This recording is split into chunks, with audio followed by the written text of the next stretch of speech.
Hello again, everyone, and welcome back to Reddit Aliens. I'm John, and as always, thank you so much for being here. A good topic, let's do it. Deep sea divers, what are some of your scary stories? Please remember to like, share, and subscribe. It wasn't exactly a deep dive, but it was one of the most terrifying moments of my life. I was on a beach dive with my parents, having swum from the beach out to a small reef and then descending. It was only a few minutes after getting down to the reef that something started going on with my parents. My mother was agitated and clutching her chest. We surfaced, and she started spitting up dark liquid and struggling to breathe. Fortunately, it was a busy beach, and after we inflated an emergency buoy, lifeguards rushed out and carried her back to the shore where an ambulance waited. It turned out she'd had swimmer's edema induced by the greater pressure. Things turned out fine, but having a medical emergency underwater in the ocean is a special level of scary. I grew up in Oz. When I was 15, I took the family boat out and dove the reef myself to clear my head. Mistake number 1. I was down at a depth of about 28 meters, 90 feet, when I was only rated for 60 feet. Mistake number 2. Whilst diving, I spotted a 3.5 meter mako shark coming right at me. For those who are unaware, makos are basically the cheetahs of the ocean, and they only have 2 speeds: curious, harmless, and lunch, very much harmful. This guy was in lunch mode. So I hovered, as I'd been trained to do, as there would be no way for me to outmaneuver it or escape it. Nowadays we dive with shark shields, which emit electronic pulses that freak the sharks out and keep them away. But back then, what we used was essentially a chainmail sleeve. The idea being that sharks hate the taste of metal, so if you give it your arm, it'll bite down, decide you're gross, and move along. So I wait, and it comes, and I do a perfect move to get my beastie my arm. Just before the conch, however, it occurred to me that I had left my sleeve on my bed. Mistake number 3. I had my kelp knife drawn and stabbed it right as it bit me. It swam off, and I was alive. However, now I had a series of problems. I had a huge open gashing wound on my arm from the bite in open water and was trailing blood everywhere. Once the shock wore off, you realize that you're in salt water and the salt and open wounds don't feel good. In a panic, I dropped my weight belt and shot up to the surface without any sort of waiting period. Hello, bends. Mistake number 4. 4. Because I hadn't been paying attention to the currents, I was approximately a quarter mile downstream of my boat, which means I had to swim up to it. Mistake number 5. When I got to the boat, I really started to wish I had done as my dad had said and had the comms fixed. Mistake number 6. Or that I had upgraded the first aid kit like I had been threatened to do. Mistake number 7. So I end up racing back to shore with nothing more than a tourniquet to staunch the bleeding.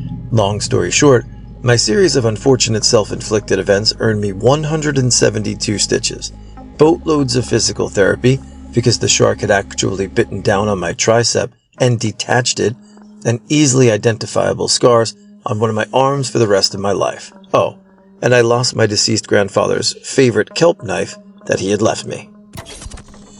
I wear heavy prescription lenses and can't wear contact lenses. Halfway through a week-long liveaboard dive trip, someone dropped the tank on my prescription mask and shattered it. I usually had a second set with me but could not find them, and only brought one because, hey, nothing had ever happened before. I am functionally blind without corrective lenses. I can see colors, and that's about it. Starting about 5 inches from my face, I was devastated, but decided to go diving anyway, with my husband as my seeing eye diver. I could see my gauges, so I felt reasonably safe. It was amongst the most amazing 3 days of diving I've ever had. I saw the colors, shapes, and movement without being focused on the details. I actually took many of the best underwater photos I've ever taken. I wasn't worried about focusing on a particular coral or fish. I was looking at larger color patterns. So, it didn't turn out to be the disaster I'd thought it was. The only thing that really scares me is lung expansion injuries. So the one time I was freaked out was swimming near a wreck at about 100 feet. I lost perspective and buoyancy control and suddenly realized I had surfaced about 40 feet in 30 seconds or less. Visions of the bends and a popped lung instantly came to mind and dropped a ton of air from my BC to get back to depth in a hurry. Got a massive squeeze from it in my ears but it gave me a chance to calm down and get a better sense of where I was and reestablish buoyancy control. Bottom line, the scariest things that can happen while diving are the shit you can do to yourself. I was on a night dive looking for a resident 6-gill shark when a large gray animal darted past me, just barely illuminated by my light. It was way faster than I was told this shark would be, and I couldn't quite make out the size. Then it happened again on the other side. Both times it was in my peripheral vision, barely illuminated by my forward-aimed spotlight, and very fast. For some reason, when I got to the bottom, I decided just to sit on my knees and aim the light in one direction until something happened. As it turned out, the beast was a harbor seal using the light to find fish to eat. She hung out with us for a while, which was a pretty cool experience. We never found the shark, but I did think I was being hunted for a bit. The weather had been pretty hot, and the water temp was also around 26 Celsius. We'd done a dive and a long swim in the morning. We then headed out for our second dive, and the boat dropped us in the wrong spot. So we had to swim against a massive current just to get to our intended site. Halfway into the swim, I just felt like I needed a nap, and so I closed my eyes and did exactly that. It felt so peaceful. I immediately dropped down to an even deeper depth, and was lucky that one of the guys on the dive turned out at that moment and saw what was happening. He swam as fast as he could toward me and caught up. He asked if I was okay. I said I was and passed out again, this time spitting my reg out and starting to blow bubbles. He then went behind me, shoved my reg back in, wrapped his arms around me and took me straight to the surface. He saved my life. Not exactly deep, but I was doing my certification dive for my PADI Basic Open Water Diver certification. I was at about 35 feet when my regulator started free-flowing. We'd been taught to put our tongues against the roof of our mouths to still breathe in that scenario, and it worked just fine in the 70-degree pool. Unfortunately, I was in a 40-degree lake, the temperature of which adds a bit of stress and anxiety no matter the depth. I was fine until the tongue technique didn't work, and I grabbed my backup regulator. When I tried to clear it of water and breathe from the backup, yet still managed to suck water, I panicked. Thankfully, it being a certification dive and all, there was a dive master with my little group. I signaled an emergency ascent, and he and I shot to the surface. I was in a complete panic like I've never known before or since. I was convinced I was dead. Once we got to the surface, he was smart enough to reach between my flailing arms and inflate my BCD.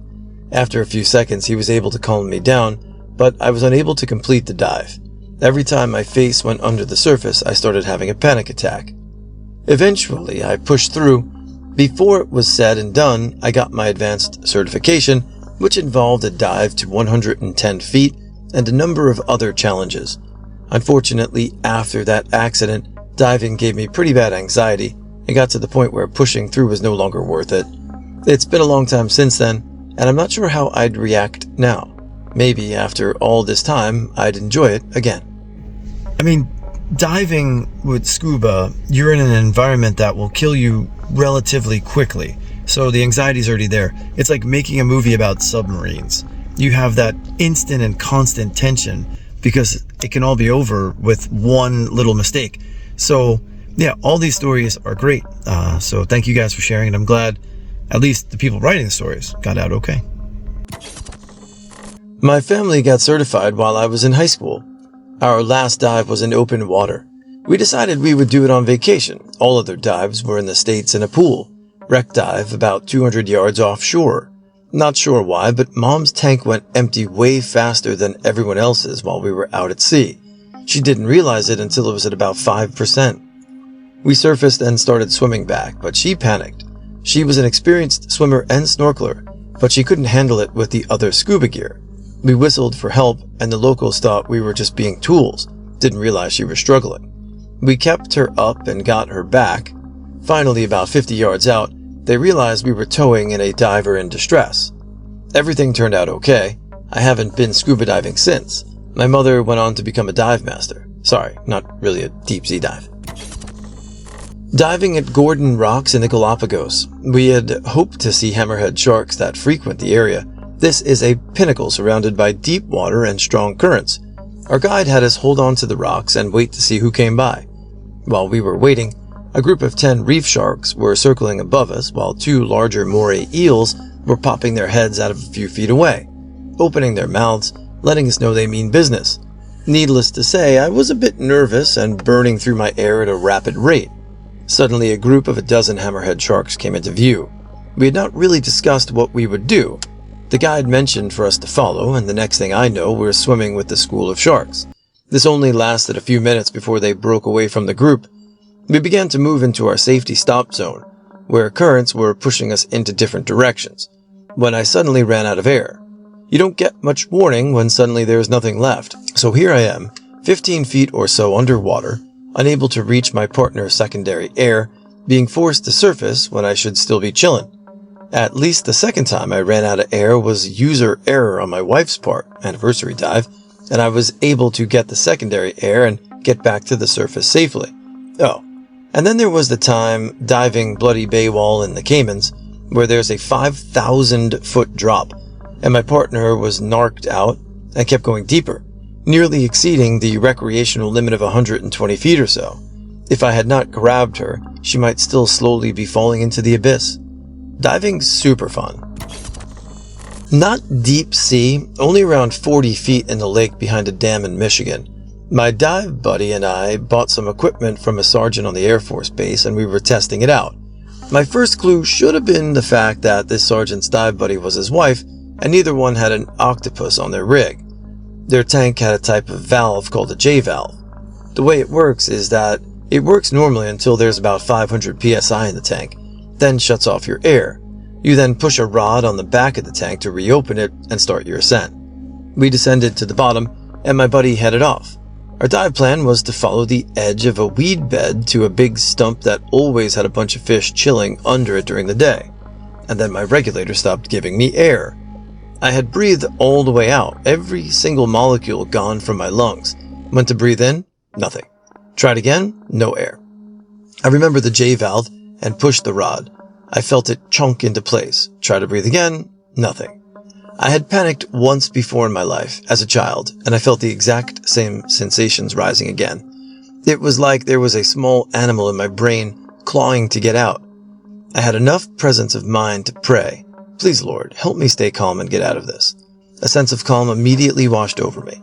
Thoughts flashed through my mind, but not in a panic. And as they did, just on instinct or by divine inspiration, I pulled on the regulator one more time, and I got a little bit of air. I tried again, and got just a bit of air again. I swam to my dive buddy, who had realized I wasn't following, signaled no air surfacing, and got out of Dodge. That was a Friday. On Saturday, I was in the dive shop. Turned out a spring in the J-valve had failed and closed it prematurely in a position where it couldn't reopen. Just got a K-valve, the kind that's on all the time, installed. Monday, I was in the base exchange ordering octopus regs for me and my buddy. And yeah, I never bought used equipment again. Night dive on the Great Barrier Reef with my partner who was learning to dive. Myself about 10 years of diving and a dive master. First night dive for my partner who had been hearing from the two of us about how incredible it is. Night diving is one of those amazing life-changing experiences. Completely different to daytime diving, as the sights and sounds of the reef are radically different. Plus, viewing the reef through just the small areas of light from your torches changes how you process the experience. It's exhilarating and incredibly zen at the same time. As we're circling back to the boat, the sharks, who have been standoffish but curious as they usually are, come in, and one has an inquisitive bite of the dive master's fin. Never seen or heard of sharks getting this aggressive with divers, so the three of us damn near catapulted ourselves out of the water and cut the dive short. Have never been worried about sharks while diving until that moment. Normally they're more afraid of you than you are of them, but not this time. My dad was spearfishing and almost lost his hand, scrotum, and leg to a 300-year-old eel. Some quick backstory. Greek islands of Carpenthos 30 years ago. There was a myth of a 323-year-old monster eel. For those who that don't know, eels die after they mate, so they live to about 7 months. However, if they don't mate, they will live for an eternity, and they will just keep growing. And the locals told my dad where it was, and my dad was like, "Yeah, sure, it's just a myth." He dove down in the area where they told him it lived, and after a few dives, he saw a ginormous octopus, and he thought, Oh hell yeah, since it was half his height, and it was definitely the biggest octopus he had ever caught, so he shot it. Went to grab it, but was still alive and latched onto the rock, so it then grabbed his arm so he couldn't swim up. No air tank, by the way. So now he had less than a minute of oxygen left, and he was stuck down at 18 meters, not that deep, but definitely deep. So he took out his knife, slashed between and underneath the eyes of the octopus. He also lifted up the flap of skin covering its brains, and it died after 5 seconds, and then he grabbed it and started stringing it on his belt above his pee-pee. Well, he looks to his left, and he sees a frickin' torpedo of an eel screaming towards him. Eels love octopus, and there's a saying, for every 2 octopus there is 1 eel. To describe the eel to you guys is hard, but I'll try my best. Imagine a mouth the size of a human head. That was the mouth of the eel. My dad estimates it was about 8 to 13 inches wide at least, and 7 feet long. It swam right up to him, opened its mouth, and grabbed onto the octopus and started thrashing at the octopus. And since it was attached to my dad's belt, there was an eel right next to his testicles, hands, and legs. He unclipped his belt, and he dropped everything, his gun, his stringer, and his float line. He just bolted to the surface, spent a few minutes at the surface before making sure it had left his gear, and he swam down to get his gun and whatnot. He never went back there, but on the same island he almost blacked out too, after he stayed down too long chasing after a fish. By the way, if my dad had lost his balls or if he had blacked out, I wouldn't be here. So I thank that eel every night before bed, LMAO. I was diving with a mom, her husband, and their son on a night dive. I don't know how many dives they've been on, but the mom for some reason decided to just go up without signaling anyone why. She did a thumbs up signal, which means she needs to go up, and when the dive instructor signaled back a guess asking why, she just went up. So the guide is trying to get her to come down when a boat comes across and runs her right over. I forget the exact size of the boat, but it was a big dual motor. Blood was everywhere, and we had to rush out because there was a lot of sharks in the area. She died instantly, I assume. I didn't see much once we surfaced as I was busy vomiting from everything. When I was getting my open water diving license, we had to practice emergency procedures for if we found ourselves to be out of air. Now, I was having buoyancy issues during the dive, and so had wasted quite a lot of my air by dumping it from my buoyancy vest. When we got to the bottom, around 10 meters or so, the instructor signaled to my buddy and me that I was to simulate being out of air.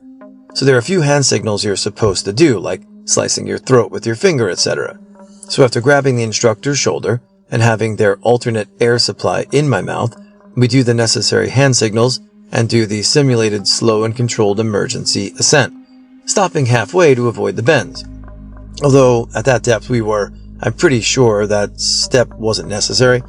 All is well, and we go back down. It's now my buddy's turn to simulate an emergency ascent. However, as they're set up to do the drill, I noticed it getting harder and harder to breathe. I looked at my gauge and it was completely empty. I was relatively relaxed at this point since I knew exactly the procedure to follow, having just practiced it, so I'm slicing my finger across my throat at the instructor to indicate I'm out of air. But she wags her finger to say no, slices her own throat, and then points to my buddy. It's not my turn to do the drill, it's my buddy's turn. At this stage, I'm getting no air at all. I start more frantically slicing my throat, which is met with more quizzical expressions and wags of the finger. So I grab my gauge and wave it at the instructor and simultaneously begin to grab their alternative air supply. The instructor then removes her own air supply, and she's breathing from, and shoves it in my mouth, deviating from the procedure. This is when I start to panic a bit. The instructor then, accidentally it turns out, knocks my goggles off my face, and I'm greeted with icy cold water to the face and zero visibility. I'm really panicking at this point. This is a major deviation from the procedure. I figure something must be drastically wrong for my instructor to knock my goggles off. I grab onto the instructor's shoulders and forgo the remaining hand signals, basically forgetting everything we had literally just practiced, and start kicking hard for the surface. At the surface, it was very choppy, so I got a few mouthfuls of water trying to manually inflate my vest. I got about 20 meter swim to the jetty, so I head off while the instructor goes back down for my buddy. My buddy, meanwhile, is completely freaking out at the bottom of the ocean. She ends up losing one of her fins. After getting back on the jetty, both my buddy and I sat out for the rest of the day's activities. The instructor went back to collect my goggles and the fin. I hate to think how I would have reacted if I had run out of air 30 seconds later, me alone down there whilst my buddy and instructor were ascending. I did end up completing the course, but I only went diving once after that. I experienced an anxiety attack on my final dive and decided maybe scuba is not for me.